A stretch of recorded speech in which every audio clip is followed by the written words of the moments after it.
Welcome to the Calder Farmstead, your place for news, analysis, and shenanigans from the American Hockey League. Face off one by the Condors, Jones, top, other point, Benson to the slot, a shot is gone! Josh Perry, in double,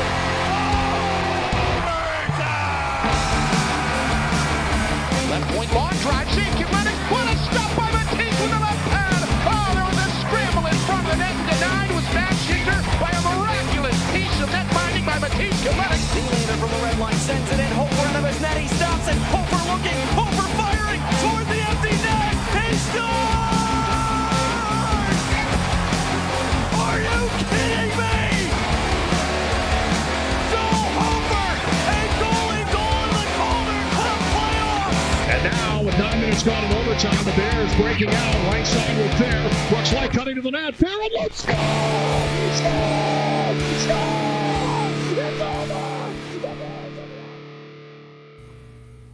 Hello from Allentown, Pennsylvania. And Chicago, Illinois. Welcome to the Calder Farmstead Podcast, episode 136 for Tuesday, April 18th, 2023. If you are hoping for a podcast featuring a reasonable schedule for planting in the spring, we are not going to be much help. This is an American Hockey League podcast. My name is Sean O'Brien from StatsTrack and the AHL's only league-wide analytics guy. And I'm Sarah Avampato from Full Press Hockey and SB Nation's Canes Country. And as always, we thank you for tuning in with us. If you're new to hearing Sarah and I talk about hockey, we're going to break down the first round of the AHL's 2023 Calder Cup playoffs and one matchup from the second round of the 2023 Calder Cup playoffs. We both watch a lot of AHL games. We're going to talk about what we see when we watch the film, as well as use some advanced stats to help us break it down. If that's new to you, you may want to head over to our podcast feed or YouTube channel, wherever you're listening to us from, and check out episode 0. It's a short primer on some of the stats we're going to be talking about, as well as how we view what's important on the ice.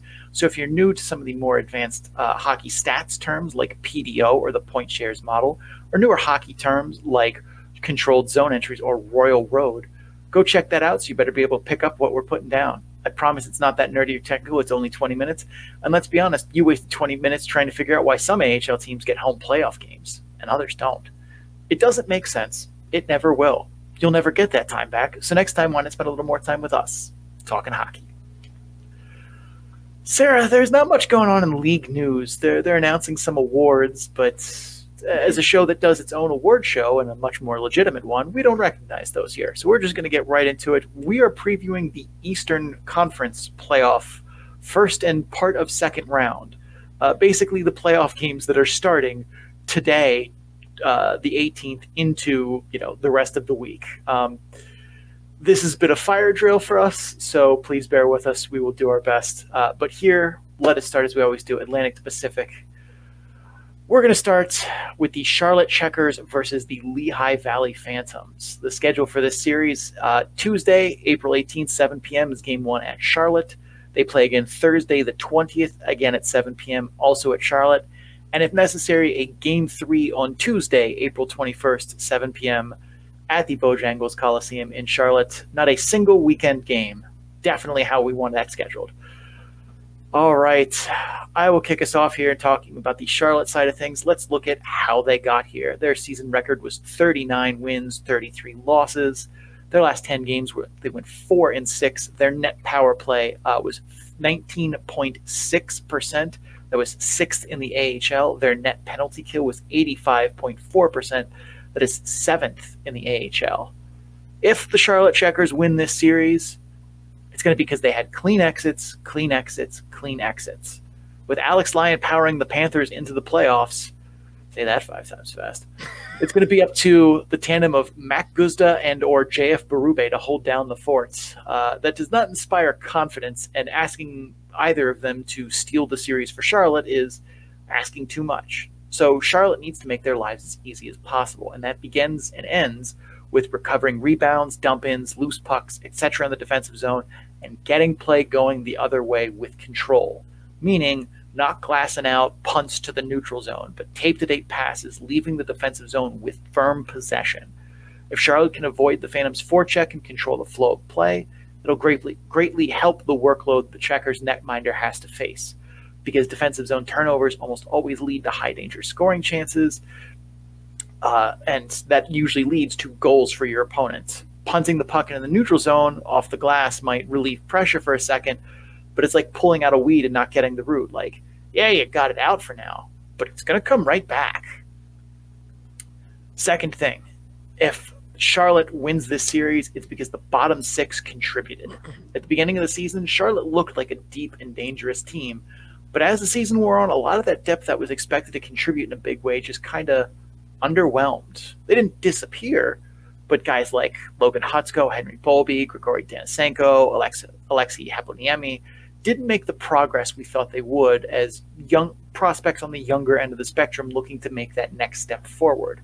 Lehigh Valley is stupid deep on offense and can roll four lines that can score. If Charlotte wants to win the series, they're going to need more than Riley Nash and Jerry Mayhew to do the heavy lifting. It's going to need to be score sheet contributions from its bottom two lines, plain and simple. And last but not least, if Charlotte wins this series, it's because they were able to feed off the crowd. Charlotte was 11th in attendance in the AHL this season with an average of 6,595 tickets sold per home game. It's definitely not the actual attendance, but still, there were good crowds there. That's their fourth best season for attendance in their AHL history and the best since 2018-19. Watching a handful of Checkers games this season, I've been very whelmed by the atmosphere in the building. I think the Checkers do their best to put on a good game atmosphere and the fans showed up and they're loud-ish, but that's not going to cut it in the playoffs. The Checkers are right in the middle of the Atlantic Division playoffs, aka the phone booth knife fight. And if they want to stay alive, that atmosphere in the Bojangles Coliseum needs to be something the players can feed off at all times. An intimidating atmosphere can boost a team. Look at Laval last season. They were a game away from going to the Calder Cup finals, and that scene inside Place Bell unquestionably helped them. That was a haunting atmosphere if you were an opponent coming into that building. Charlotte fans need to do their part in bringing that kind of playoff atmosphere for the Checkers.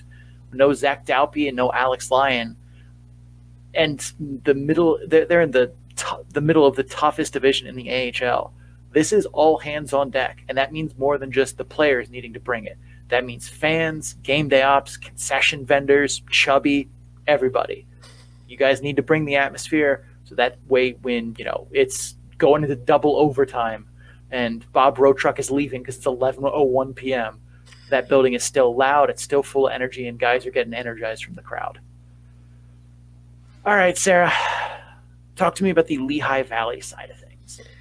All right, so how did the Lehigh Valley Phantoms get here? Well, first off, their season record this year, 37-35. Over their last 10 games, they were 6-4. The net power play was 18.5%, which was 10th in the AHL. The net penalty kill, not nearly as good, 76.3%, which was last in the AHL. So if Lehigh Valley manages to pull out a win in this series, it's going to be because Ershon was their best player. We said it last time we talked about Lehigh Valley on the show and discussed their chances of going on a playoff run. This team is good, but it's going to go as far as their goaltending takes it. And while Samuel Ershon has struggled down the stretch, he's been reasonable, a passable AHL goalie in net this season. But this is the playoffs. Reasonably passable performances really need not apply here. If Ershon doesn't outduel the Charlotte netminder in this series, it's hard to imagine Lehigh Valley gets to the second round. That's as simple as it is. They also need to make sure that their forwards are in shooting lanes. The D needs to box guys out. Two of the top three Charlotte Checkers in shots per game this season are defensemen.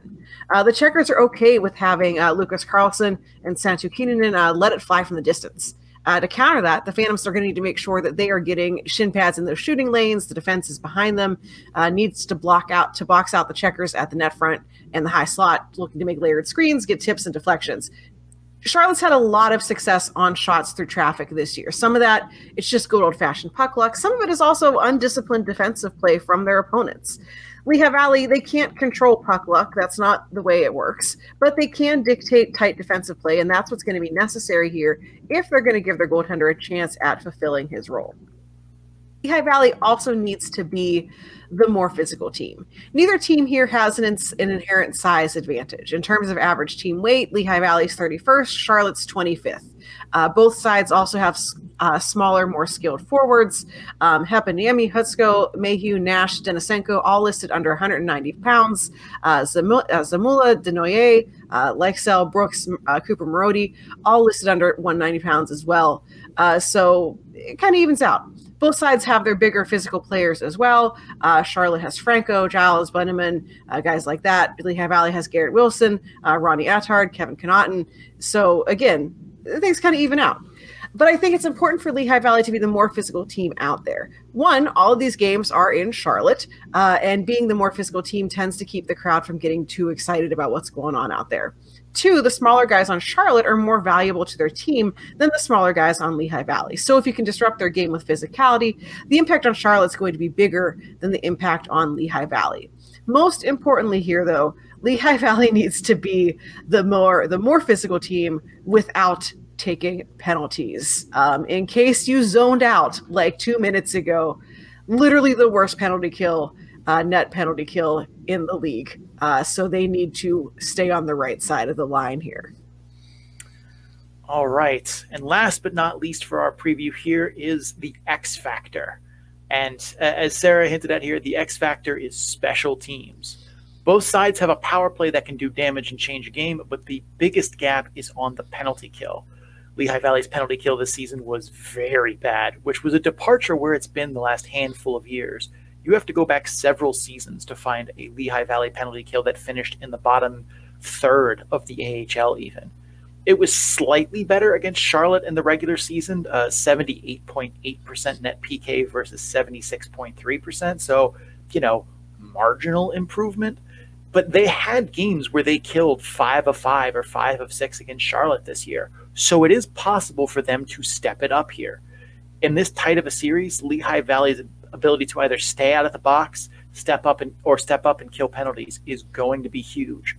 On the flip side, Charlotte's power play helped them win games. They have a negative even strength goal differential in the regular season, so they need that power play to function efficiently and pull out this series. So those special teams are going to put their thumb on the scale one way or the other and tip this series, but it's up to both teams to be the one to try and grab that and turn it on their side. All right, let's get to picks here. I will go first. If Zach Dalpe and Alex Lyon were in Charlotte's roster for this series, I'd probably take Charlotte with all the games in Charlotte. But they're currently not, and it doesn't look like they're coming back. So I'm going to go Lehigh Valley here in what I think is a very close series, but one that is dominated by offense. Sarah, what say you? Lehigh Valley all season, they're a team I've been more down on than you have over the course of the year, but I have to admit that the Alex Lyon factor is huge for Charlotte. It is hard to see that team going very far if they don't have their starting goaltender. So likewise, I'm going with Lehigh Valley here. I think that they're just going to have the upper hand with Charlotte not having their best on the roster available. And the model agrees with both of us, but barely. The model... I worked up a playoff model here very quickly, but these are 10,000 sims of every game in the series with the schedule and home ice factored in. Lehigh Valley is a 51.5% favorite, so skin of their teeth, but the model is picking them to win as well. So all three of us on the same side, congratulations, Charlotte, you made it to the second round. That's how this works, right? Yes, absolutely. All right. That is our preview for Charlotte and Lehigh Valley. Let us move on. Sarah, tell me about Springfield and Hartford. All right, so Springfield and Hartford, they also have the wonderful 3-game series, only this time both the teams get home games. This series starts Wednesday the 19th at 7:05 p.m., very specific, at Springfield. Game number 2, Friday, April 21st at 7 at Hartford, and then if necessary, Saturday, April 22nd, 7:05 at Springfield. So first up, we're going to take a look at the Springfield Thunderbirds and how they got here. They were 38-34 on the season. They were 6-4 over the last 10 games of the season. The net power play was 19.7%, good for 5th in the AHL. Net penalty kill was 85.4%, or 8th in the AHL. If Springfield is able to win, it is going to be because they didn't take Hartford lightly. In this case, Hartford just had Johnny Brodzinski and Louis Domingue called up to the NHL. Why, you ask? Well, Johnny Be Good, he was an emergency recall because the Rangers can't field a full team lineup without him. Louis Domingue isn't necessary, though, so that kind of looks like good old classic New York Rangers screwing Hartford here. These are important pieces for the Wolfpack, make no mistake about that. But this is a team that's clicking right now, and they've been playing inspired hockey. Springfield got a first-hand look at it on Saturday, where they pulled out a 1-0 win despite being outshot 35-21. So regardless of where Johnny Be Good and the Spicy Pork King both are, Hartford fought hard to get into the playoffs. They won 8 straight to seal their spot. Springfield is also 30th in the AHL in the regular season in win percentage, with a lead going into the third period. So they have struggled mightily to close out games this season. They're not a team to be trifled with, though, and if the Thunderbirds take them lightly, their season's going to be done. Also important, forecheck. The biggest key to Springfield's run to the Calder Cup finals last season was their ability to put on basically a masterclass in forechecking effectiveness, retrieve dump-ins and loose pucks in the offensive zone and in the neutral zone. I see no reason for them to deviate from that strategy this year, especially as they should have a significant team speed advantage in this matchup. The best place to put that to use is in transition and winning races to loose pucks. Zach Jones, he's undersized. Adam Clendenning, he's slow. If you put pressure on them with physicality and with speed, they might make some mistakes with the puck in their own end that the Thunderbirds can then turn into goals. This all worked well for them last season, and it should drive them to the second round if they can do it consistently in this matchup with Hartford. They also want to make sure they're agitating Will Cooley. He is their best sniper for the Wolfpack. He's more of a power forward kind of player, but he can absolutely rip pucks and just beat goalies cleanly from the mid-range. It's gotten better this season, but Cooley still does have a temper to him and has multiple fights this season, as well as games where he took more than one penalty.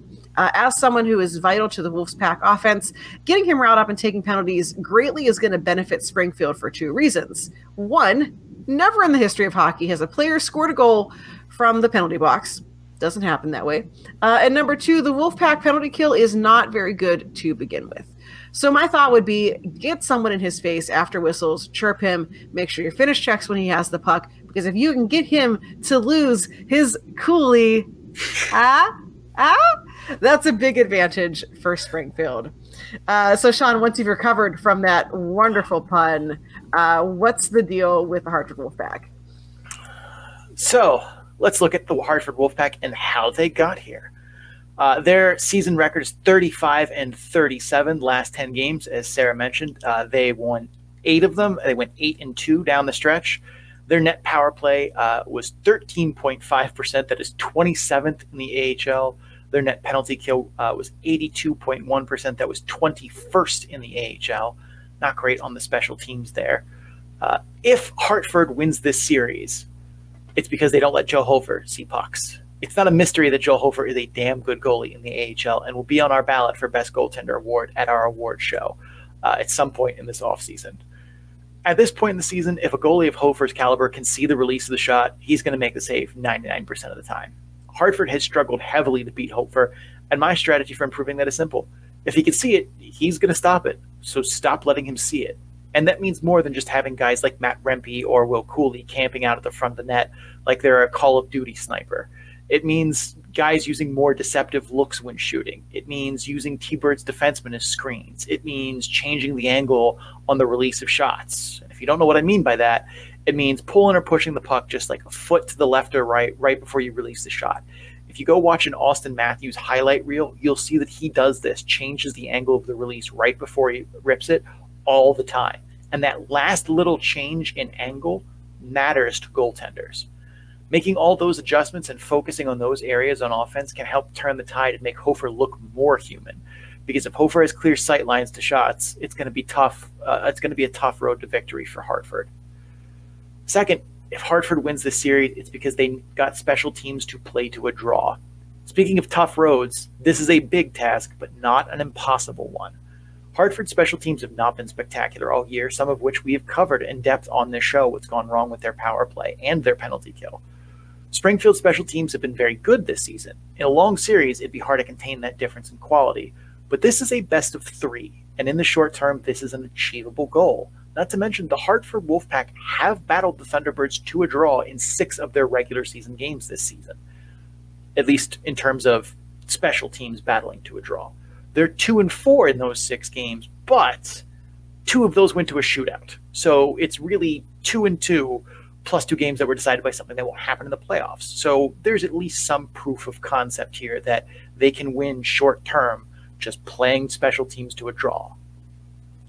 However, Hartford managed to get However, Hartford manages to get special teams to the draw doesn't matter. Whether that's not taking penalties, whether it's scoring on the power play, whether it's killing penalties, it all amounts to the same thing because the Wolfpack can't keep Springfield from scoring power play goals.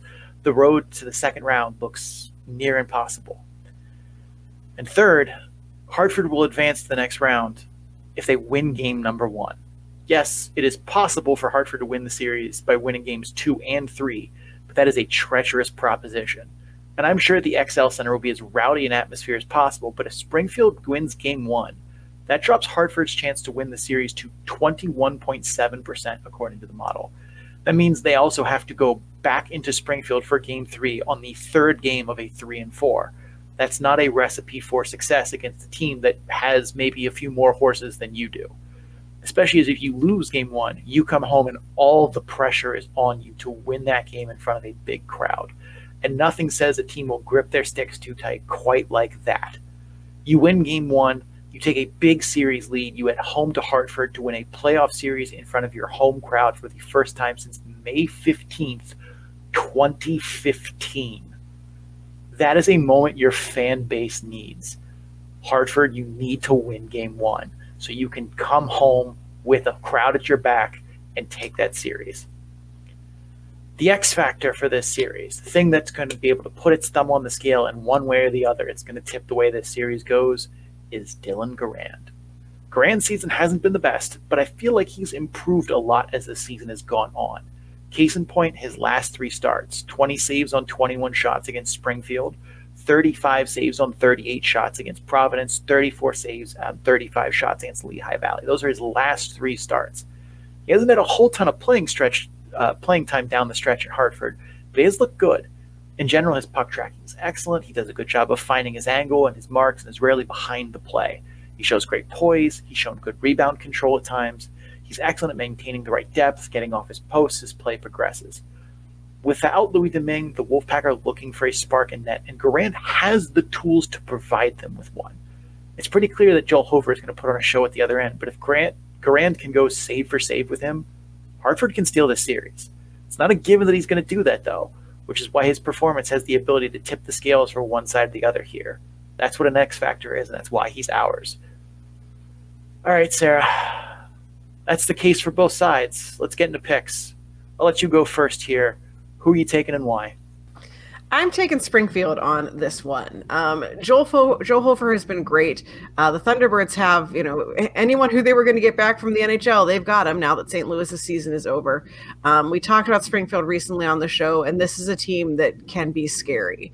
They look like they've learned the right lessons from last season, from, getting the whole way to the end and not quite making it. They brought back a lot of players who got close to winning last year before running into the Wolves. I think that there's a case for Hartford, but Springfield's pretty much the easy choice for me. How about you?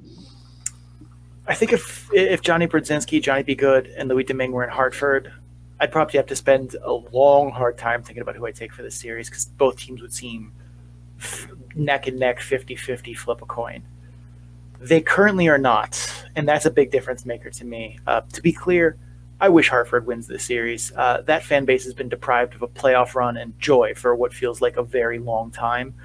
And Springfield has had nice things as recently as last season. So in terms of the whose fan base needs this win more, Hartford absolutely does, and I hope they get it.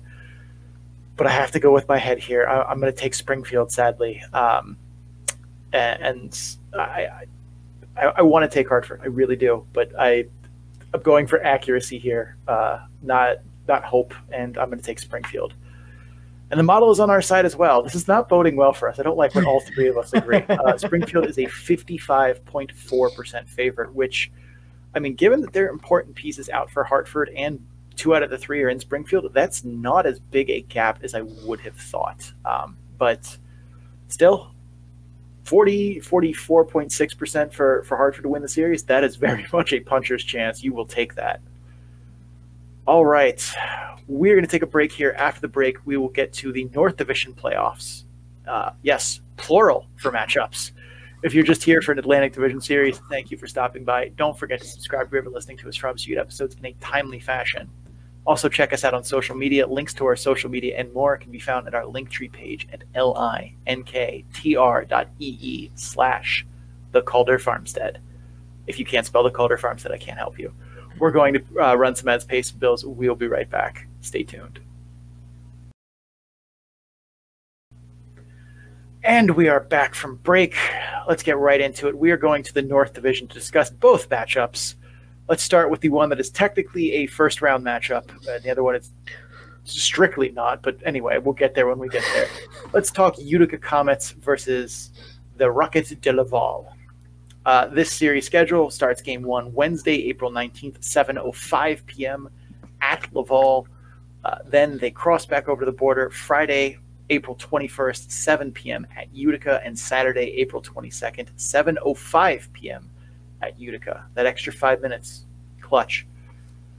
I'll start with the Utica side of things and how they got here. Their season record was 35-37, which seems strange that they were 4th in the North Division with a losing record, but last 10 games they went 4-6. Their net power play rank was 11.5%. That was last in the AHL. Their net penalty kill was 80.35%, 27th in the AHL. If the Comets win this series, it's because Alexander Holtz breathes life into the Comets power play. In case you missed, 30 seconds ago, the Comets power play has been abysmal this season. Part of the reason for that is for 58 of the 72 games this regular season, they lacked a truly scary Ovechkin-like shooter.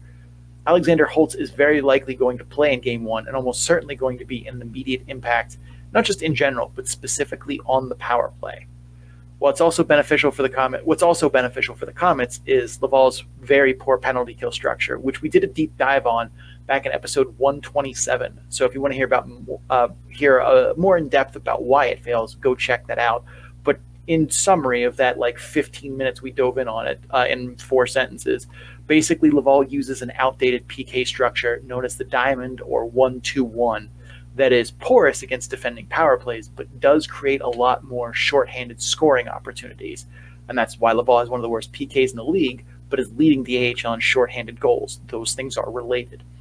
But basically, it has them stick a player right in front of Alexander Holtz's shooting lane, but opens up the bumper spot in the middle to the point where he's basically wide open. And in the past, Laval's defender has been able to kind of cheat and kind of half cover the bumper, half cover the guy on the half wall there. With Holtz's threat of a shot, though, you can no longer, make that kind of math, as Holtz is either going to smoke you for not being in the shooting lane, or the bumper is wide open again. So Holtz being there is going to open things up for the Comets power play one way or the other, by hook or by crook. Second thing, if the Comets win this series, it's going to be because they win the first period. First period of all the games, but ideally the first period of the first game. In games that the Comets went into the first intermission with a lead, they won that game 86% of the time. That was 5th in the AHL, which is good. In games where Laval went into the first intermission with a deficit on the scoreboard, they won that game 22% of the time. That was 24th in the AHL. What that says to me is winning the first period is very important to Laval and obviously should be a point of focus for the Comets. Get out of the gates hot, get ready to play, get an early lead, because if you do, Laval has struggled heavily to play catch-up this season. And last but not least, if the Comets win this series, it's because they leave Mason Geertsen in the press box. Look, I understand. I understand why fans love Mason Geertsen. He's physical, he's willing to drop the gloves with basically anyone at any time for little to no reason, and that's entertaining. I like a good scrap now and then myself. But in this series, Utica, a team that's 22nd in scoring in the AHL in the regular season, is playing Laval, who's 2nd in scoring in the AHL in the regular season. Mason Geertsen getting on the ice isn't going to help Laval score less. In fact, probably the opposite. He's not going to help Utica score more. In fact, quite the opposite. Mason Geertsen getting on the ice isn't going to help you win games in this series. At the very best, it's going to do nothing. At the very worst, he's going to take bad penalties that your 27th ranked penalty kill has to go kill against the 7th best power play in the AHL. And he's not valuable on defense, plain and simple. Yes, he's entertaining, he mixes it up, but there's not enough value in that in the rest of his game to justify him putting him on the ice. Case in point, Ryan Warsofsky understood that last season with Kyle Marino and the Chicago Wolves. Marino is another guy very similar to Mason Geertsen, a goon who's just there to stir things up, and both of them know that this is their role. Warsofsky put him in the lineup in only 2 of Chicago's playoff games, and he played maybe 10 total minutes in the playoffs last year. Both of them were in very physical, brawl-style games in Milwaukee. And Sarah, as someone who was there live covering the series, like it was clear that Warsofsky knew that he was putting Marino in for those physical games, and once it calmed down, it was time for him to come out of the lineup. Yeah, very, very clear. This would be a moment where Kevin Dineen would be wise to take a page out of that playbook. This isn't the regular season anymore, and Mason Geertsen is not someone I want on the ice with potentially my season on the line. That is what Utica needs to do. Sarah, tell me about Laval and how they got here. All right, so Laval this season, they were 33-39. Over the last 10 games, they were 8-2. The net power play was 19.2%, which was 7th in the AHL. Net penalty kill, you hinted at it a little bit, 80.3%, 28th in the AHL for Laval. If Laval wins this series, it's going to be because the power play keeps rolling. Laval's power play the last 5 games of the regular season was 35.7% net power play. And of course, that is unsustainable in the long term. But a 3-game series is basically the complete opposite of long term. Utica's penalty kill is also quite bad and is just 1 spot above Laval's in the regular season rankings for net penalty kill. However, Utica is literally the best team in the AHL at not taking penalties. Whether you want to credit that to bad officiating or the Comets' discipline, it all amounts to the same thing in the end. Especially as if the series goes to a 3rd game, the chances that Laval gets more than 1 power play are pretty slim. As we detailed in our last episode, as AHL playoff series go longer and longer, penalty calls get less and less as refs basically swallow the whistles. So it's going to be important for the Rocket to make the most of the limited power play opportunities they get in order to shift this series back into their favor. It's going to be hard to imagine the Rocket winning this series if Utica can somehow keep their power play under wraps. Also, if the Rocket win this series, it's going to be because they set the tempo. They have been the #1 team in game pace in the AHL all season. This is a team that loves to attack on the rush and look to get north-south in transition early and often. And when you have the team speed to do it, that makes sense to weaponize it. Utica, on the other hand, near the bottom of the game pace category, tends to favor a more slow, grinding, low-event kind of game. They can play the counterattacking rush game if they need to, but that's not what they're really built for by and large, and they don't have the team speed to support that style. So if the Rocket can control the pace of the series, crank it up to 11, that plays into their strengths in a big way, and it's going to help tilt a closely contested series in their favor. All right, let us talk about our X factor, the thing that is going to be able to put its thumb on the scale and tilt the series one way or the other for someone, and that is goaltending. Now, normally you could point to goaltending in any series and say that's an X factor, but here it feels especially potent. Nico Dawes and Caden Primo, who I think are both pretty clearly going to be the ride or dies for both teams here at net, had very mild seasons. Dawes put up a .904 save percentage, Primo a .909. Neither of those are terrible, but they're nothing to write home about. Both are capable of getting hot and stealing a game or two in a series, and both have shown they can blow a game too. Caden Primo gave up 5 to Cleveland in a critical game for the playoff race just 11 days ago. Dawes gave up 5 to Syracuse in a critical game for the playoff race just 6 days ago. Which goalie rises to the occasion and makes 1 save more than the masked man 200 feet from him? I have absolutely no idea. Goaltending is voodoo and playoff goaltending is double voodoo. But it's hard to believe that one of Dawes or Primo decisively wins this goalie duel here, and their team loses the series. One way or the other, their performance will put its thumb on the scales and unquestionably tip it to their side or the other, depending on how it goes. That is why goaltending is our X factor for this series. And that is all we have. It's time to make picks down and dirty. I will kick us off. This is a series between two teams that I, full disclosure, do not have a lot of faith in, backed by goalies who have been hot and cold all season long and recently. The Rocket got a bunch back from Montreal, but Utica is getting back guys from injury and Holtz and Hallinan. It all kind of washes out to me, so I'm going to put my faith in coaching here. I like J.F. Houle, but I'm a bigger believer in Kevin Dineen. I will take Utica in a sloppy but closely contested series. But I do not feel good about taking either side. Sarah, how are you doing?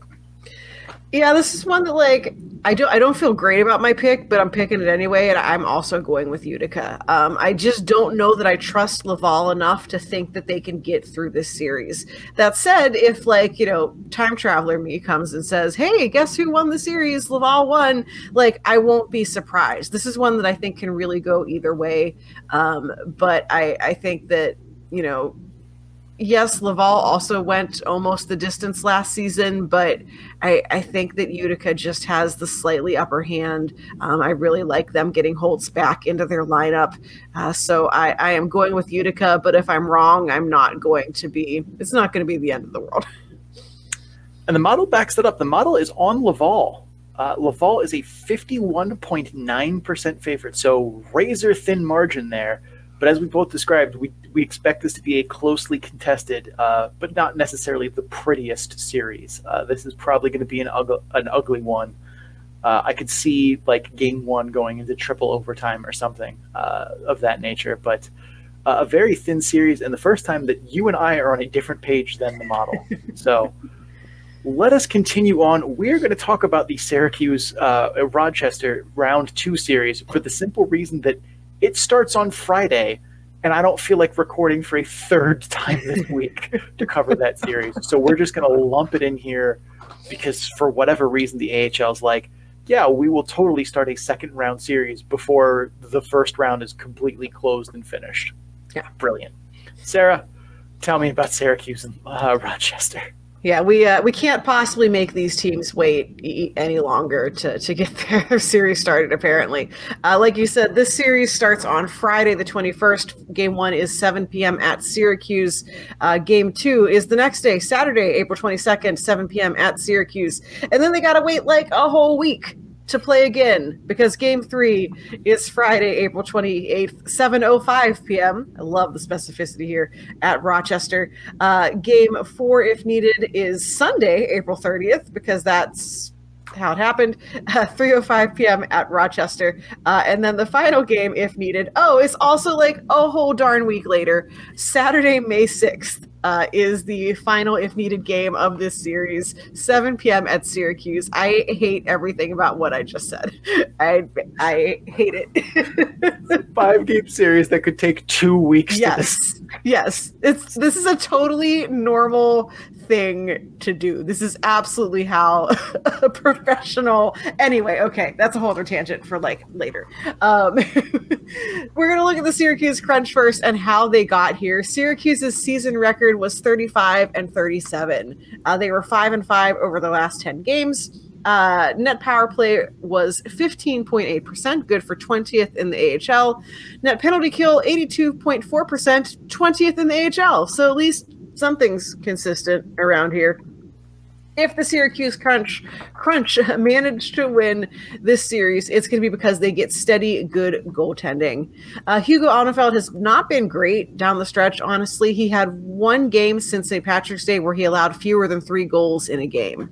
They have Max Lagacé as well. He has 3, which is better, but still far from ideal. Getting consistent goaltending has been a struggle all season as both goalies have just balled out, stolen games, and then put up a stinker and cost their team a game. Is all of that on the goaltenders? No, it definitely is not. Syracuse is below league average in terms of defensive environment in the AHL this season. But this is the playoffs, though, and fairness to goaltenders basically gets thrown out the window. If the Crunch win this series, it is because they got consistent goaltending and it was consistently good. That's the point that you need to focus on, because you can get consistently bad goaltending and we won't have to worry about the series taking 2 weeks. they'll also win this series if they win the special teams battle.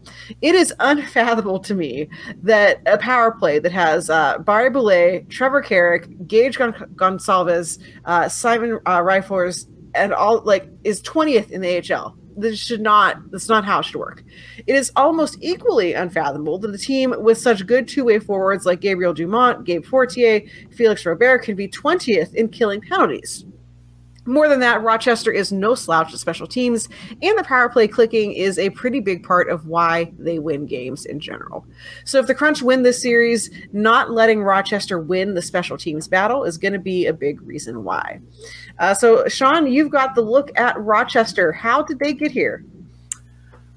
They finished the regular season at a completely dead even 36-36. Winning is winning, losing is losing. I don't want to hear about shootout losses. Their last 10 games, they went 6-4, so a little bit better than even on the season or on the down the stretch run here.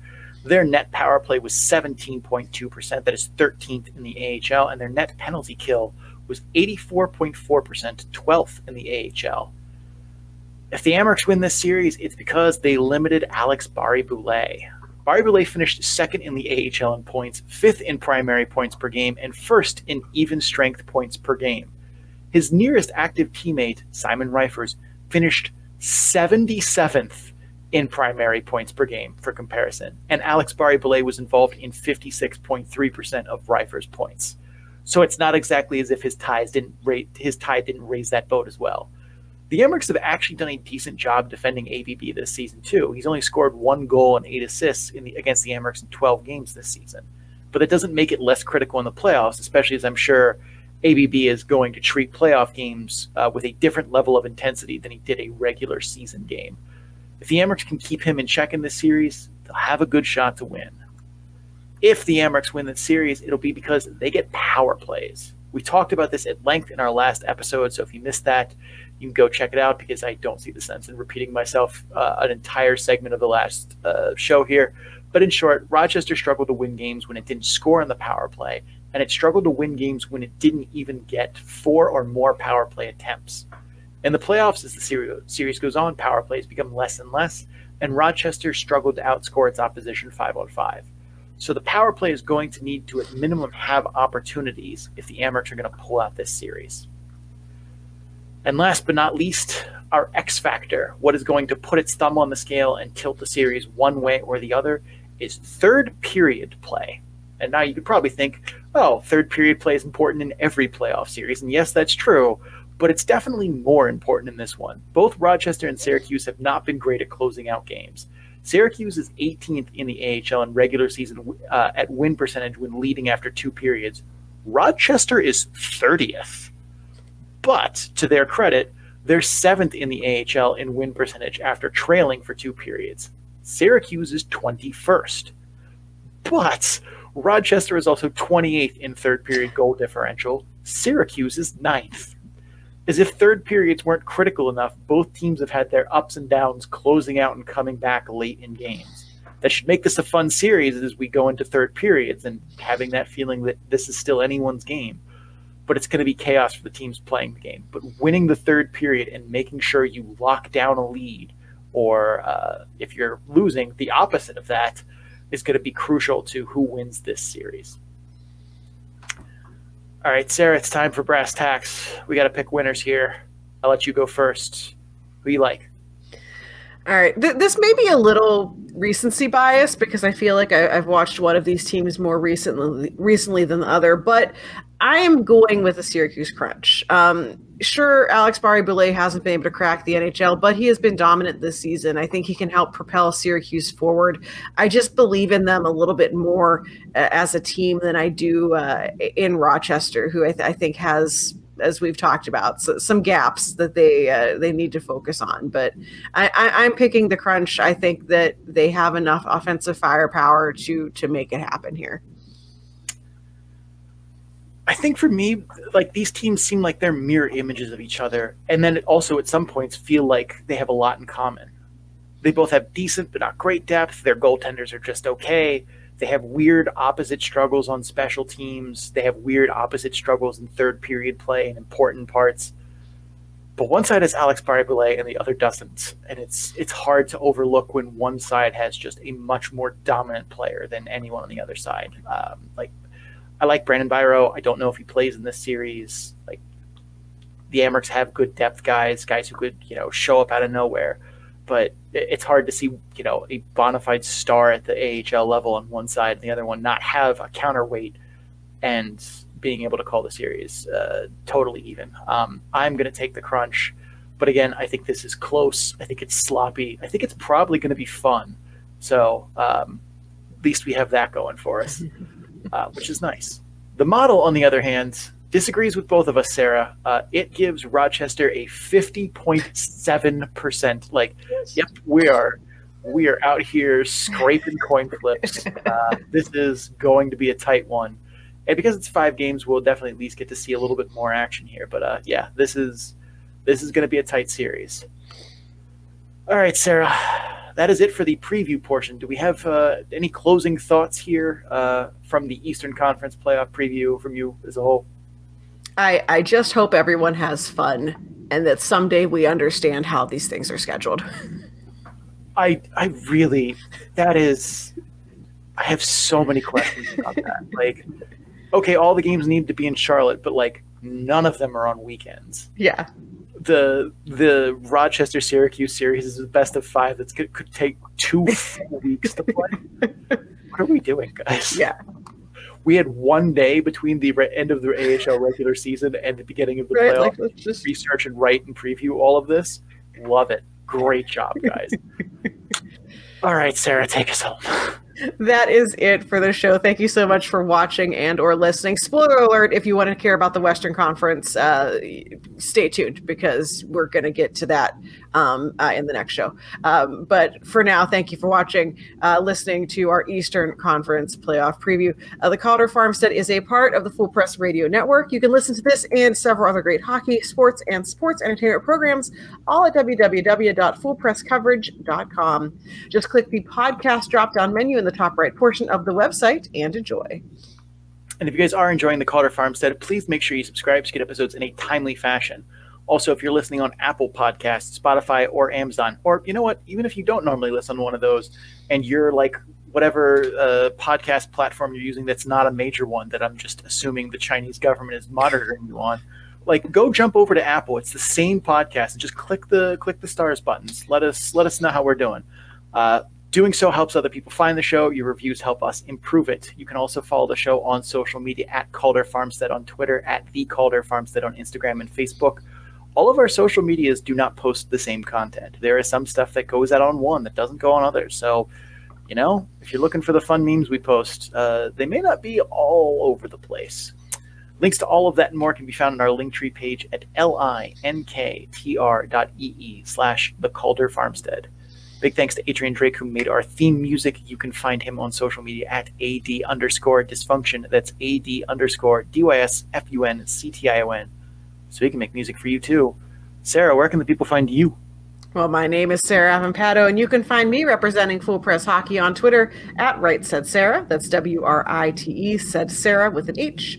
You can check out my writing over at Full Press Hockey, where I talk about the Ontario Reign, or at Canes Country, where I talk about the Chicago Wolves. Sean, where can people find you?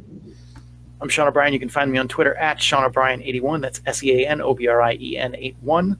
I'm also on Instagram at Sean O'Brien_81.